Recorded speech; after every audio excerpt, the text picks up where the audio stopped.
Hello, isang magandang hapon mga idol. Ayan, dahil na-miss ko na magluto ng bagoong, magluluto tayo ngayon mga idol. Oh. Ayan, bagoong na boneless. Ayan, lalagyan natin ng kamyas. Ayan, hiniwa ko ng maliliit mga idol. Oh. Ayan, tapos tayo may sibuyas. Ito ang ating magiging sangkap, yung bawang, tsaka yung paminta, tsaka yung magic. Ayan, ito yan. Kumukulo na yung mantika natin. Ayan, ganyan kulay ng ating kawali mga idol eh.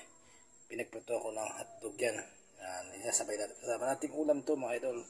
Hotdog, yan, para sa mga bata. Ayan mga idol. Ayan, sisimulan natin mga idol na mag-isa na tayo ng bawang. Ayan mga idol. Sama na natin ang sibuyas. Ayan mga idol, sama na sila. Ayan. Pinagsama ko na yung hinaan natin yung puy medyo malakas. Ayan. Ayan. At mamayot. Ayan. Tapos ibagaong. Ayan. Ibagaong.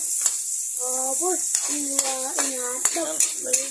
Sumasabay ang ating anak ng kulit. Ayan. Ngayon mga idol, ilalagay natin ito yung kamyas. Kamyas mga idol. Oh. Yan. Kamyas na hiniwa ng maliit. Kumakain gawan ito mga idol. Ayan, haluluin na natin mga idol. Oh. Para pag maganda na itsura mga idol. Medyo malambot na. Ito yung kamyas mga idol. Hiniwa ko maliliit. Ito na sa mga idol. Lambot na sa idol. Ngayon, lalagay natin yung ating paborito. Masarap na bagoong na boneless. Ayan ang mga idol. Makain ba ito mga idol? Ayan. Ayan o. Ayan. Kalati lang mga idol. Ayan. Hindi naman ito masisira kahit ilang araw. Bakit? Ayan o. Bakit?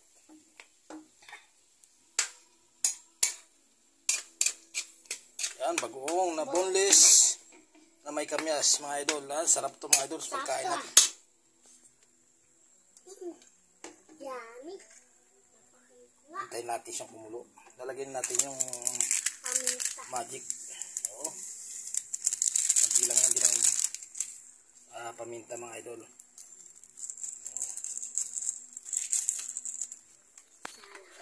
Haluin natin ito mga idol. Para pag itong ulam nyo mga idol, maparami ang kain nyo ito mga idol.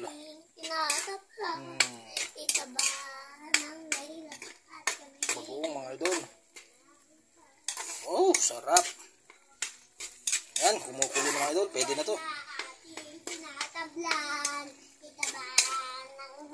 Ayan mga idol.